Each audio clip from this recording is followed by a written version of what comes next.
filosofia, o livre-arbítrio significa possibilidade de decidir. Escolher, né, as coisas em função da própria vontade. Arbítrio já quer dizer vontade, né? Então, livre-arbítrio é livre vontade. Allan Kardec, no livro dos Espíritos, né, o codificador da doutrina espírita, ele nos diz sobre a lei da liberdade. Ele nos faz a seguinte pergunta aos espíritos: tem o homem o livre-arbítrio de seus atos? E a resposta dos espíritos é: pois que tem a liberdade de pensar, tem igualmente a de obrar. Sem o livre-arbítrio, o homem seria máquina, né? Então, vamos analisar aqui o que é essa liberdade de pensar. O pensamento, ele está intrinsecamente ligado ao desenvolvimento espiritual, né? Nós vamos nos desenvolver, vamos crescer, e tudo isso está ligado ao nosso pensamento. Deus, ele cria princípios espirituais. Esses princípios espirituais são criados por Deus incessantemente. Deus não para de criar, né? E esses princípios, eles vão se desenvolvendo no tempo e no espaço, muito vagarosamente, né? Quando a gente fala vai se desenvolvendo, a gente pensa daqui 50 anos, daqui 100 anos, não. Daqui milhares, milhões de anos, né? Esses princípios vão se desenvolvendo até que eles estejam amadurecidos e eles possam ser individualizados. Ou seja, eles podem ter a condição de espíritos, né? São os princípios espirituais que vão crescendo, se desenvolvendo até que eles possam se tornar espíritos. Quando eles se tornam espíritos, eles são um só, né? Então, cada espírito é um.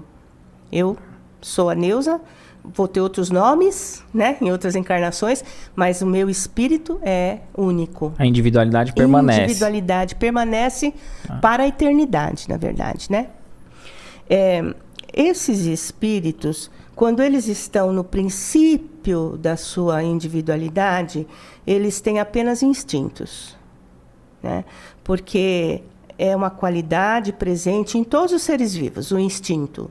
Né? Desde que qualquer princípio espiritual tem instinto. E à medida que ele vai se desenvolvendo, os instintos vão se adequando a ele. Mesmo em que pequena proporção, no seu despertar espiritual, ele vai ter a possibilidade de pensar, além dos instintos. Mas o que vai predominar nele são os instintos, porque ele está começando a se desenvolver. Então, o pensamento dele não filosofa. Isso a gente já vê nos animais. Né? A gente vê isso no homem, nos homens das cavernas. Tá. Né? Nos animais, eles ainda não têm essa individualização do pensar. Você vai dizer, mas meu cachorro, né, tem hora que pensa, né? Ele tem um instinto mais desenvolvido. E o instinto é o princípio do pensamento, né? Quando chega no homem, esse instinto está mais apurado, mais desenvolvido, e o pensamento se individualiza. Mas o que ele conhece da vida? Nada, né?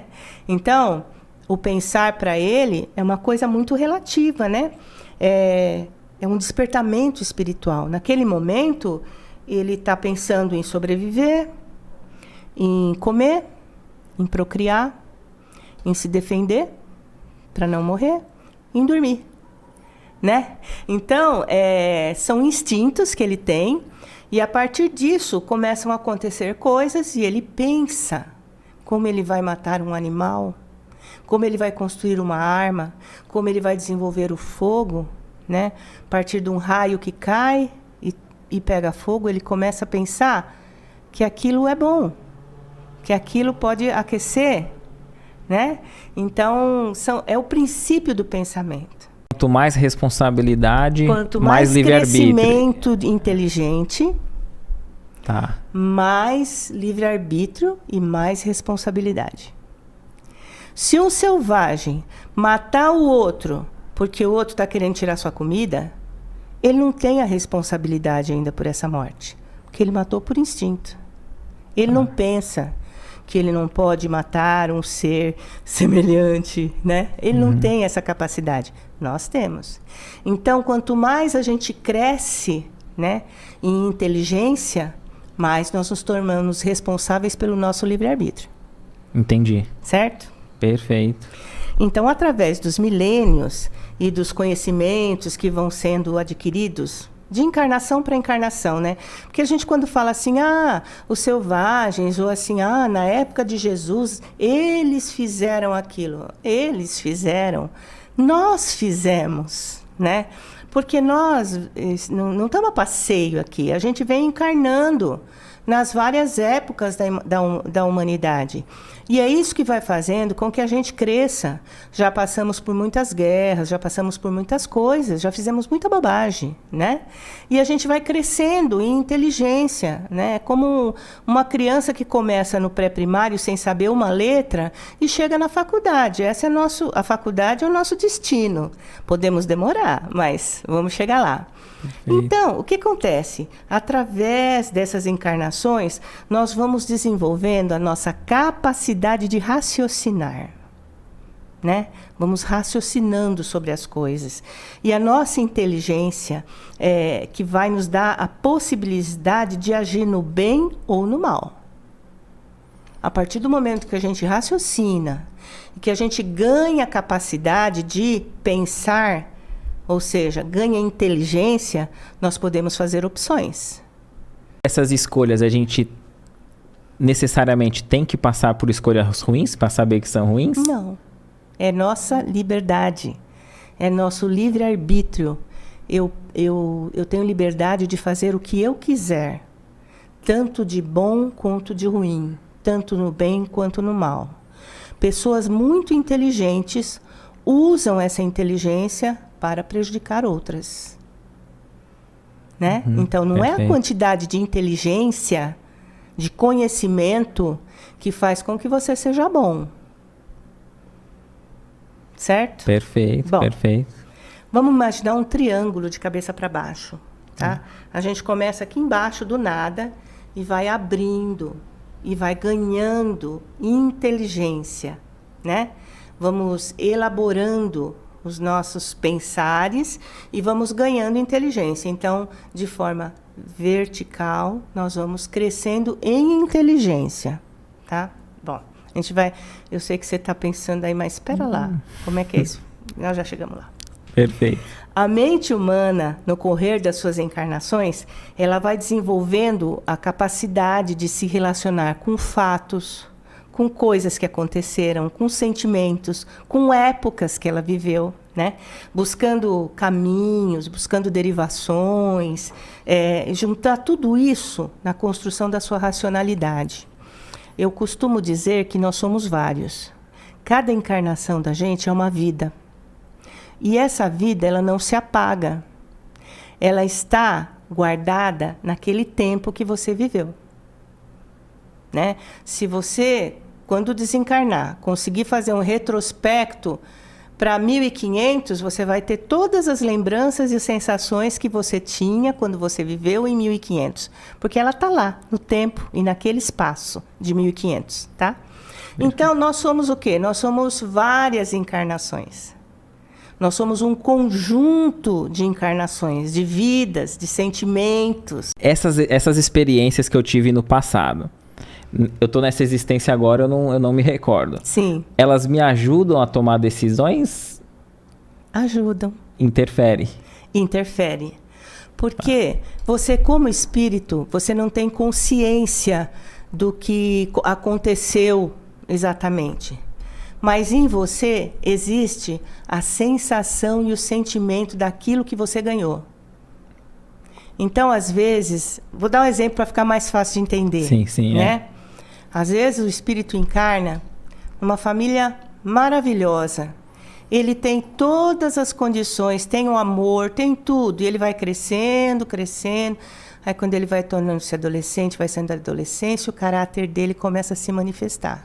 Da onde vem esse caráter? Né? Uhum. Daquilo que você é. As suas encarnações passadas o que você é. E às vezes aquele caráter não bate com a família que o criou. Ah, o cara teve todas as condições, foi evangelizado, foi para a evangelização, ou foi para o catecismo, a família religiosa, o cara vira ladrão. Aí os pais falam assim, né? Eu não sei onde ele aprendeu isso. Eu não sei o que eu fiz de errado, né? Mas a gente tem que pensar que além da nossa responsabilidade em levar aqueles espíritos que vêm a nós, né, pelo caminho do bem, existe também o espírito, o caráter do espírito. Eles não são marionetes nas nossas mãos, né? Eu estava refletindo isso, sabe em que sentido? Tava todo mundo falando sobre uma série, né, que tem, de fatos reais de um canibal. Eu esqueci o nome da série. Ah, sei qual é. E aí mostra, logo no primeiro episódio, assim, mostra a criança pequenininha e o pai tentava ali alguma coisa. Não, ele não gosta de nada. A criança não gostava de nada, não se interessava por nada. E aí eles veem um animal morto e o pai começa a falar sobre o animal e a criança, mas o que é tal? Aí ele começa a abrir o animal morto, mostrar pro filho e tal. E aí a mãe fala, pô, mas deixa não faz isso, né? Aí o pai, mas ele nunca se interessou por nada, deixa agora que ele se interessou por algo. E eu pensei assim, muitas crianças passam na escola, principalmente filme americano mostra, né? Abrindo sapo e tal, para ensinar ali o ensino mesmo em si ali, né? Ciência em si, né? Mas nem por isso todos viram animais. Exatamente. E aí eu pensei, o pai, ele não precisa se sentir culpado totalmente por o filho ter ido por esse caminho. Mas se tivesse tido, acho que a sensibilidade, ele poderia ter trabalhado, né? Então, ele poderia ter trabalhado. Isso não quer dizer que ele ia ter sucesso. Sim, sim. Mas a gente... vamos sair um pouquinho do tema do livre-arbítrio, né? A gente, às vezes, não para pensar em algumas coisas que nossas crianças demonstram, né? Que não são, né? Boas, tendências que não são boas. E a gente fecha os olhos e fala, mas é um anjinho, né? Mas a gente esquece que é um espírito que está ali, né? E muitas vezes, quando você consegue acessar os sentimentos desse espírito, você consegue ajudá-lo a transformar aqueles sentimentos que não são bons. Porque ele veio com essa proposta de transformar. Ele se comprometeu em transformar. Quando ele acha um ambiente propício, que lhe traz sentimentos diferentes daqueles que ele tem dentro dele, né? Pelo seu livre-arbítrio, a sua liberdade, quando ele acha coisas positivas, se associam à proposta dele. Então, muitas vezes, esses sentimentos são transformados, né? É aquela história que os filhos dizem. Minha mãe sempre dizia para mim, eu falava, todo mundo vai, minha mãe dizia, você não é todo mundo, né? Essas coisas assim. Mas é por isso. Porque Frases de mãe. Frases de mãe, que percebe a responsabilidade que ela tem em transformar alguns sentimentos não muito bons em coisas positivas, né? E aí vem o caso que você falou. Talvez, se o pai não tivesse, né, dado essa oportunidade, e isso tivesse ficado guardado dentro dele e ele não tivesse desenvolvido. Mas como ele sentiu essa possibilidade, ele se encantou. Porque era aquilo que vinha dentro dele, era a vontade, né, que ele tinha. E aí ele foi pelo livre-arbítrio dele. Não quer dizer que o pai seja responsável, sim, não. Sim. Mas nada a gente pode fechar a questão, como né? educador ali, ele poderia ter... Exatamente, mas precisa ver se ele tinha essa condição também, né? A gente sempre fala, meu pai me batia, foi ruim. Mas pensa no pai do pai, o que fez com ele, que talvez né? seria ele mesmo em outra encarnação, né? Exatamente, entendeu? Então, nunca a gente pode fechar a questão sobre nada, porque não existe um fechamento de questão, nem Deus fecha a questão conosco, né? Sim, é isso. Perfeito. Hoje, com as redes sociais, o celular parece que é uma invasão na nossa própria mente, né? Sim. Então, eu tenho falado até para minha esposa, eu só vou consumir coisa da internet aquilo que eu pensar antes em pesquisar. Sim. Não vou aceitar sugestões, porque às vezes você tem um amigo querido, tanto no teu WhatsApp, não, em outras redes sociais, que a pessoa compartilha algo, manda algo, você fala, pô, é uma pessoa bacana, eu preciso ver o que ele ou ela mandou. E às vezes você consome ali e é um vídeo talvez de um crime, um vídeo de algo negativo, que não nos auxilia, baixa a nossa esperança, a gente fica ali... Tenho vivido bastante isso ultimamente. E aí a gente fica meio... fica para baixo. Só que a gente tem que guardar o que é mais precioso ali, né? Não mais, mas tão precioso, como você está citando, que é o pensar, né? O nosso pensamento. Exatamente. Então eu estava até falando para minha esposa, falei assim, ó, eu leio todo dia de manhã, eu acho que eu vou passar agora a ler de noite também, porque eu não vou mais consumir coisas negativas. Negativas, porque exatamente. Senão a gente acaba entrando numa briga que não é nossa. Isso, e você acaba ficando numa tristeza, né? Sim. Uma coisa depressiva, uma coisa escura, né? Você acaba percebendo, principalmente quando são pessoas que você tem muito amor por elas, né? E você vê aquela negatividade, né, vindo à tona, você acaba se decepcionando, e não pode, porque aquilo é um momento, entendeu? Aquele amor, aquela amizade, ela tem que continuar, né? Ela não pode se acabar por causa de um momento. Então é melhor não consumir. Sim. Né? Porque você acaba sentindo em você, às vezes, a vibração daquela palavra negativa, daquela publicação que não acrescenta? Não acrescenta nada, muito pelo contrário, né? Sim. Então é melhor não. Eu também estou nessa. E o pessimismo auxilia, acaba prejudicando nas nossas próprias escolhas depois, né? Sim, trazendo para o livre-arbítrio, né? Exatamente. Porque a gente nesse clima de desesperanças, a gente não vai fazer boas escolhas, né? A desesperança nos traz falta total de esperança, de alegria, né? Porque quando você perde a esperança, você perde tudo na sua vida. Eu acho que você perde. A Joana de Ângeles diz, aquele que perdeu a esperança já perdeu metade da batalha. Metade da batalha. Você já vai derrotado, né? A esperança é uma virtude, eu acho, sim. Que nos ajuda a nos conduzir no bem, eu acho, né? Eu penso assim. E espíritos bons na escala de Kardec são espíritos que têm uma moralidade alta, nem sempre uma inteligência, nem sempre um desenvolvimento intelectual muito grande, mas uma moralidade alta. E quando o espírito tem uma moralidade alta, ele só pensa em fazer o bem. Já, né? O conhecimento, nem sempre. O intelecto, a pessoa consegue consumindo na parte teórica. Para a moralidade, não dá para ser só na teoria, né? Não existe isso, né? Porque a moralidade é você usar essa parte teórica na prática. Já exemplificando. Exatamente. Vivendo aquilo que você está aprendendo, né?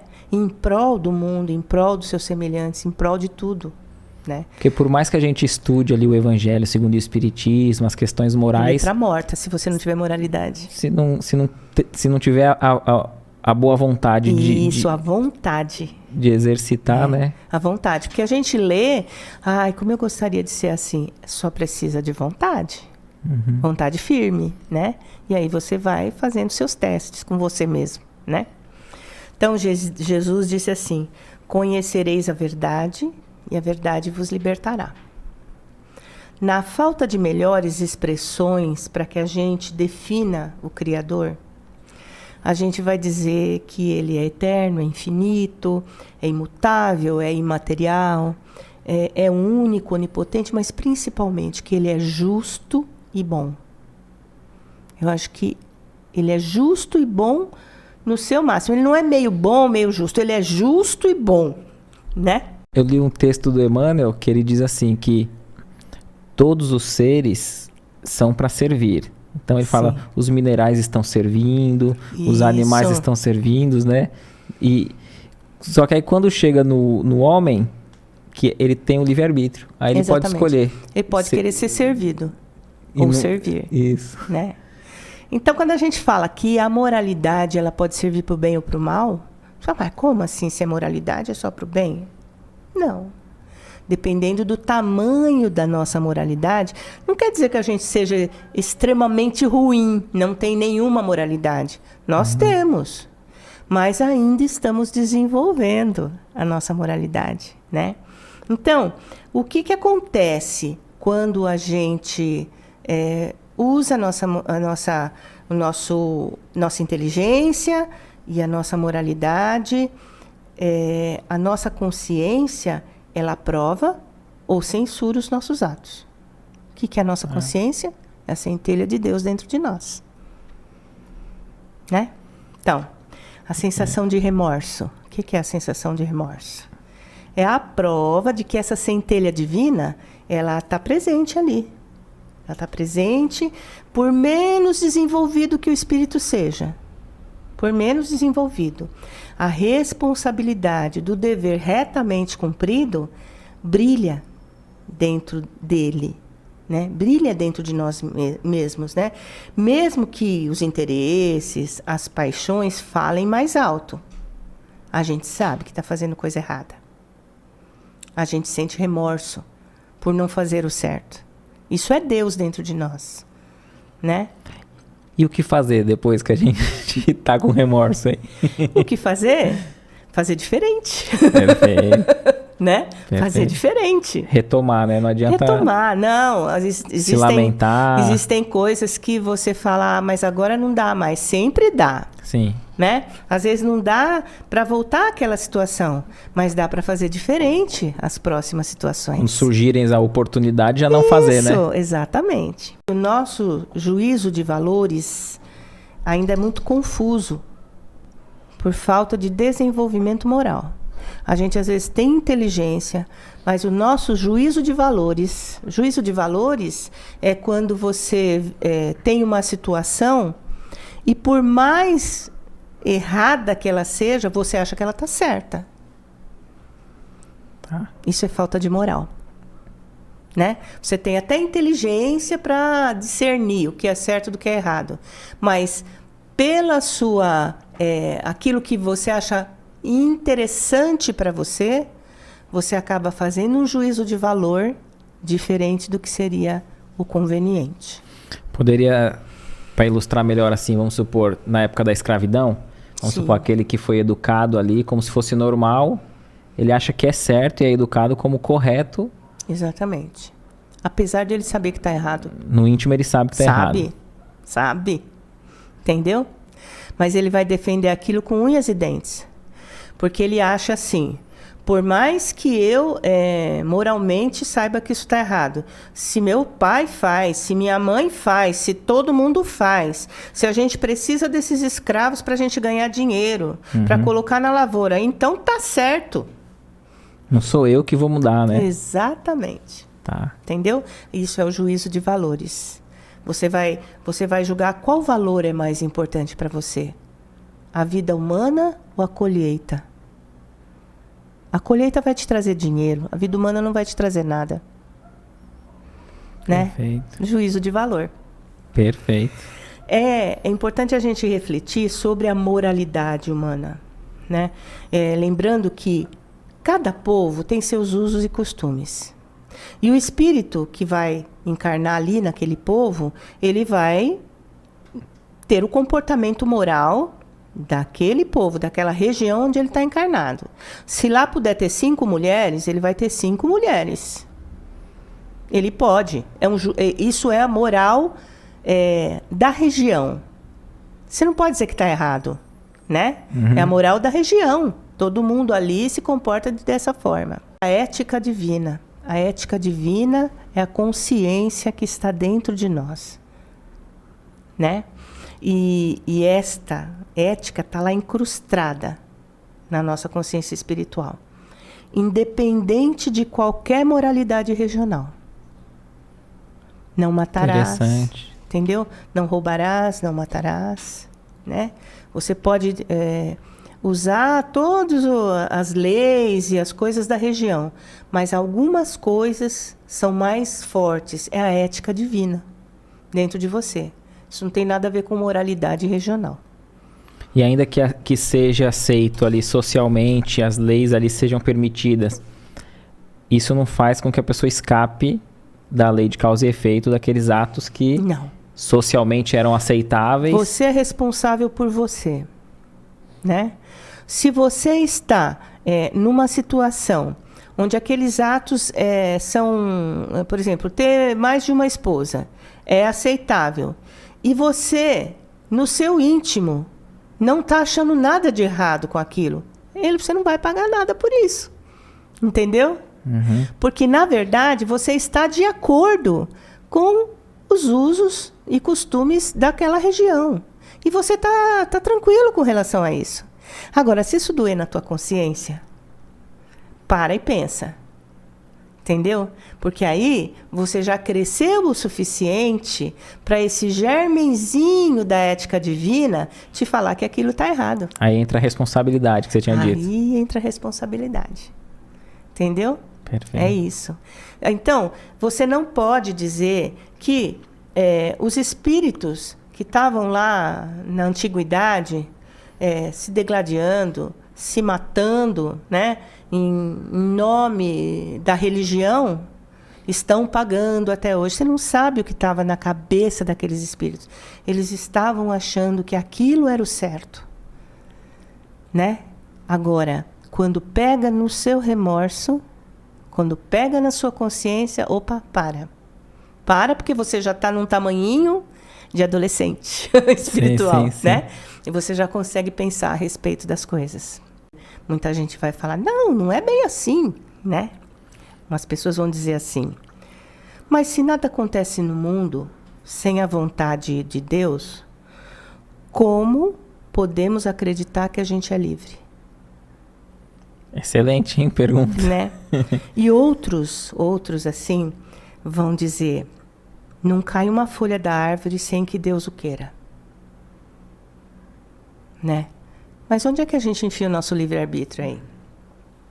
Se não cai uma folha da árvore sem que Deus queira, se nada acontece com a gente sem que seja a vontade de Deus, né? O que a gente pode pensar a respeito? A gente pode pensar maior, alargar a nossa consciência. É isso que a gente está precisando fazer, né? Parar de levar as coisas ao pé da letra e entender o significado real das coisas. É isso que a gente precisa fazer. O fato de não cair uma folha da árvore sem que Deus queira significa que a criação tem seu ciclo de florescimento. Certo? Ligado a vários fatores, como a chuva, o sol, a temperatura, o solo, tudo que é necessário, as estações do ano, né? E que em determinado momento as folhas cairão. E vão servir de adubo da terra para novos ciclos de florescimento acontecerem. Ok? Todo esse processo foi criado por Deus. Mas ele não precisa estar lá presente quando a folha da árvore cair. Porque isso é uma lei natural. Está na lei. Vai cair. Perfeito. Ele sabe que vai cair. Foi ele que fez isso. Ele não precisa estar lá para esperar a folha cair. Ou deixar a folha cair. Ela vai cair. Concorda? Ele já previa isso, né? Isso. Então, tudo isso está conforme as determinações para que aquele ser vivo, que é a árvore, cumpra a sua função no mundo. Né? E todos os seres vivos têm uma função no mundo, inclusive nós. Tá? Vamos cantar. Perfeito. Vamos cantar uma musiquinha. Chama-se Gratidão. É uma poesia de Ademário da Silva e a música é minha. Vamos ver o que sai aqui. Na sintonia de um sabiá, felicidade é um verso de caramanchão. A luz do sol que acaricia flores é a energia da renovação. Gotas de chuva que despencam lá são os carinhos da germinação. Cheiro de rosas e maracujás são oferendas da suprema criação. Lobo que uiva e as tartarugas procurando o mar. Cães e coelhos e o suricato pronto pra escapar. A natureza é mãe da vida, mulher estrela sempre aguerrida. O firmamento e os oceanos, os horizontes, diversos planos. A liberdade é uma avenida, a humildade tem rima contida. Tudo que vejo me faz ser mais simples, e essa estrada começa e não finda. Homem e mulher se amando à luz do dia, todo abraço é descanso da lida, o amor da vida e também da paz. Toda alegria sempre é bem-vinda, na sintonia de um sabiá.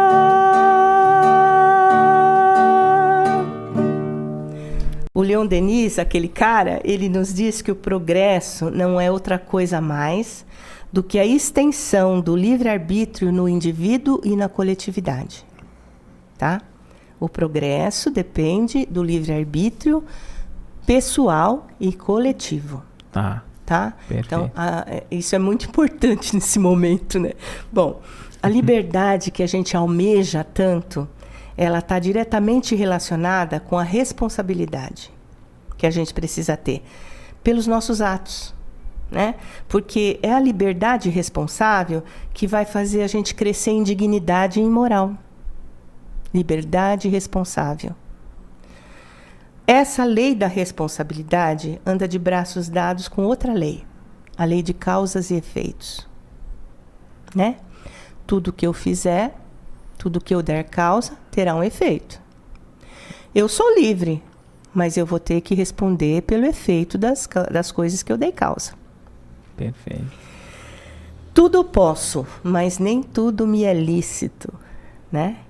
Por quê? Porque eu sou responsável pela minha liberdade, né? E porque todo bem ou todo mal que a minha liberdade venha a causar, a criação divina, é minha responsabilidade, né?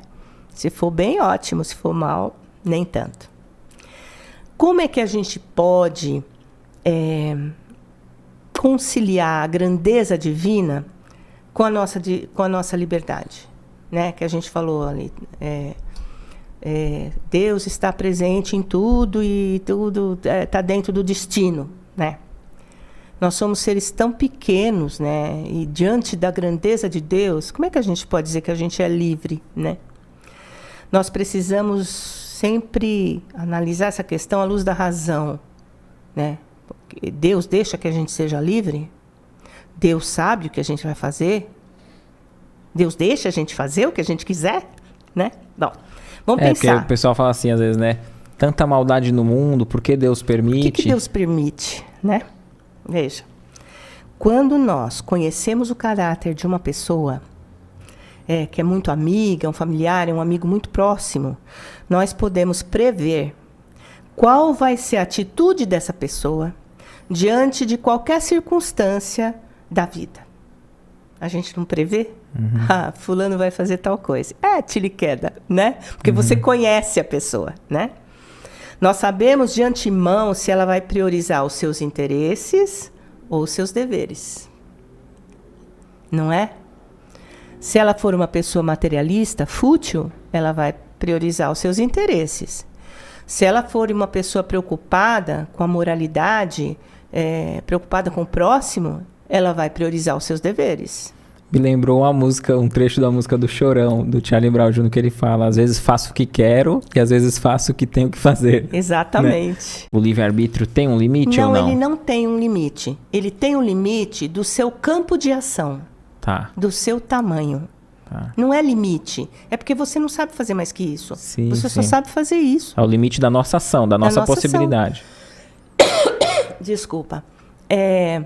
Da nossa possibilidade. Você não consegue pensar além de determinada coisa que você quer fazer. Uhum. Não consegue. Você ainda está pequeno ainda, né? Então eu tenho minhas escolhas dentro daquilo. Dentro da sua área de atuação. Tá? Porque aí eu vou dar um exemplo. O inseto pequeno, ele está perdido num cantinho do jardim. Uhum. Ele não pode desarranjando ali os pequenos átomos que está ao seu alcance, estragando algumas coisas, ele não pode perturbar a harmonia do conjunto. E não dá para ele pôr um obstáculo à obra do divino jardineiro. Percebe? Então a gente só consegue agir ali no nosso mundinho, que não muda nada, né? Não muda nada na questão... No todo. No todo, muda só, na questão só para nós universal. mesmos. Só vai mudar o nosso mundinho, né? Mas isso não nos diz que o homem não é livre para fazer o que ele queira com seu destino. Ele é livre. Tem o Jorge Elahá, não sei se você já conhece, ele é ótimo. Ele faz uns posicionamentos muito interessantes. Então, numa conversa sobre esse tema, ele nos diz que o único determinismo divino é a segurança de que seremos espíritos felizes. Só isso é um determinismo divino, que não depende do nosso livre-arbítrio. Seremos. Quando? Não sabemos. Quando? Depende do nosso livre-arbítrio. Seremos felizes. Isso Deus já determinou, quando Ele nos criou. Criou-nos para sermos felizes.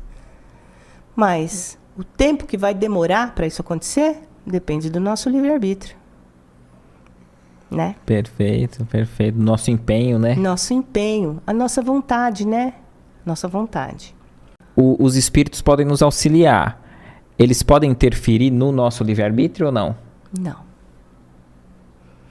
Eles vão nos auxiliar, né? Então, quando a gente está precisando, a gente tem inspirações, né? A gente pensa nas boas decisões. Às vezes, a gente não tem noção de que são os espíritos, né? Tentando ali fazer com que você tome as melhores decisões. Mas eles são amigos nos dando conselhos. Conselhos nem sempre são seguidos. Né? Às vezes a gente fala assim, nossa, eu tive uma ideia ótima. Uhum. E fico pensando no espírito, quanto se desdobrou para pôr aquilo na nossa cabeça. Cara, que você é difícil, né? Quer levar o crédito ainda, né? Quer levar o crédito, eu tô aqui suando espiritualmente. Verdade. O momento mais decisivo no uso do nosso livre-arbítrio é na preparação para o reencarne. É o momento mais decisivo. Por quê? Nós escolhemos ali a nossa família, escolhemos os afetos que a gente vai trazer, escolhemos os desafetos, né, que a gente vai trazer também, com o qual a gente vai partilhar a nossa existência. O meio social onde a gente vai viver, né? Eu vou nascer na opulência, se eu vou nascer na miséria, né? A gente que escolhe isso, né? E a gente faz o quê? A gente vai consultar nosso passado para decidir que tipo de provação que a gente está precisando para que a gente se cure dos nossos defeitos, dos nossos vícios, dos nossos preconceitos, né? Que tipo de ambiente, que tipo de espíritos nós estamos precisando. Eu posso escolher não encarnar, estando no plano espiritual ou não? Você pode por um tempo, né? Chega uma hora que você está fazendo número. Né? Você está fazendo um número ali, você é concitado a melhorar, a reencarnar porque você precisa, você vai para as escolas, você vai ser orientado. Se nada disso resolver, vai, meu filho. É igual quando você fez a analogia da criança, né? É igual quando um pai faz escolha para o filho que ele não está em condição de fazer por si, né? Exatamente, exatamente. Mas aí não atrapalhou o livre-arbítrio dele? Quando se trata da harmonia, da criação, da economia espiritual, é possível, é necessário fazer isso. Já pensou quantos espíritos vão desencarnar e não querem reencarnar? Muitos, né? Eu mesmo digo, só volto daqui uns 300 anos. Tô brincando, porque eu não sei, né? Talvez nem daqui 300 eu consiga. Diz que a fila é enorme, né? Na verdade, todos os espíritos, a nossa tendência é para Deus, é para crescer para Deus. Nós temos uma analogia. Você pega qualquer planta e coloca ela num lugar, ela vai se virar em direção ao sol. Porque o sol, ela é atraída pelo sol. Nós espíritos encarnados e desencarnados, vamos nos virar para Deus, né? Porque Deus é o nosso objetivo, né? Quando Ele coloca aquela semente dele dentro de nós, Ele diz: vai, filho, cresce e volta para mim. Que lição que o livre-arbítrio nos traz? Já pensamos nisso? Falamos tanta coisa, né? Mas qual é a lição principal? Como é que a gente pode saber se a gente está usando a nossa liberdade da melhor forma, né? Deus nos coloca no palco da vida, em contato com outros espíritos que serão a nossa família, os nossos amigos, pessoas que já amávamos ou que estamos aprendendo a amar, né? À medida que a gente percebe o que nós podemos fazer para os nossos amores, nós sacrificamos os nossos desejos em prol do bem deles. E nos sentimos felizes por isso, né? Estaremos usando, assim, o nosso livre-arbítrio de forma correta, né? Quando a necessidade do outro me faz ter atitudes que às vezes são contra os meus desejos, as minhas vontades, mas que aquilo vai fazer muito bem para ele. E isso me deixa às vezes mais feliz do que se eu usasse egoístamente o meu livre-arbítrio para fazer coisas para mim mesma. A família é o nosso laboratório de aprendizagem nesse mundo. E a partir do amor que a gente desenvolve dentro dessa família, nós vamos levar essa nossa contribuição para a humanidade, de forma geral. Seja pelo que nós tivemos, ou seja pelo que nós não tivemos.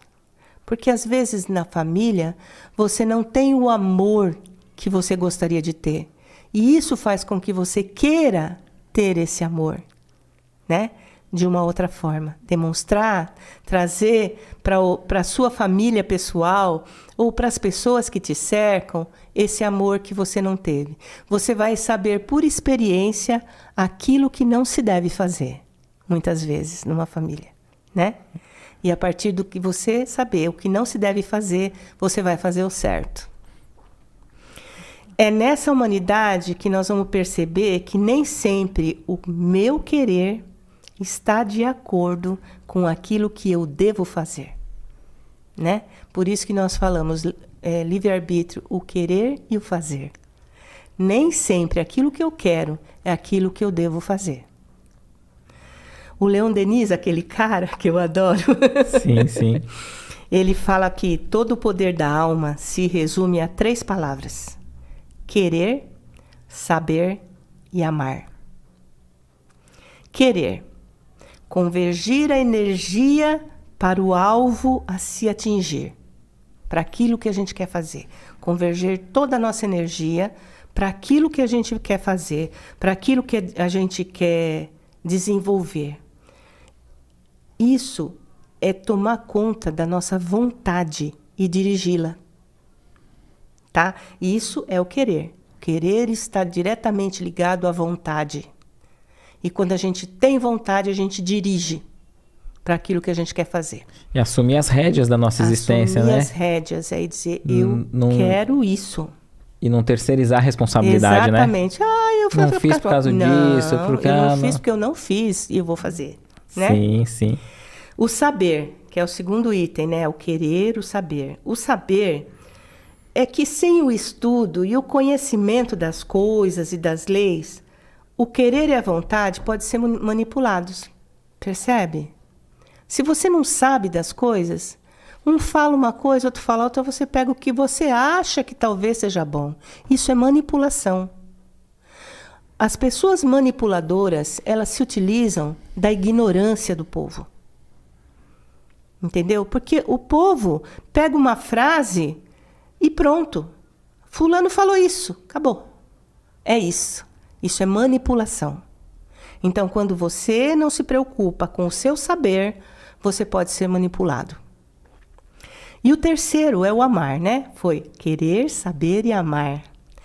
Amar, porque sem o amor, o querer, que é a sua vontade, e a ciência, que é o seu saber, seriam incompletos. Sempre é incompleto, se você não tiver amor. O amor, ele ilumina e ele fecunda, ele cria e aumenta todos os recursos do nosso livre-arbítrio. Quando você ama, a sua liberdade é muito maior, porque você vai basear a sua liberdade no amor. Perfeito. É simples assim. Agora começar a praticar, né? A Mel diz assim, ó. Sou muito liberal com minha filha de 16 anos. Não sei ser diferente. Gostaria de saber como agir com ela. Como agir é uma questão muito pessoal. Não existe uma receita pronta. Cada um sabe o que deve fazer. Se não sabe, vai aprender, né? Mas é dar o seu melhor. O melhor que você tem. O amor nem sempre é concessão. O amor, às vezes, é o abraço, é fazer a pessoa sentir o quanto ela é amada, né? Não necessariamente concedendo tudo o que a pessoa quer. Agora, você está falando de uma adolescente de 16 anos. Eu não conheço, hoje em dia, uma família que não tem um adolescente e que o adolescente não seja problemático, porque ele está passando de fase, ele está começando a se deparar com ele mesmo espiritualmente. Ele está começando a ver qual é a sua personalidade espiritual, seu caráter. E às vezes isso se torna muito difícil.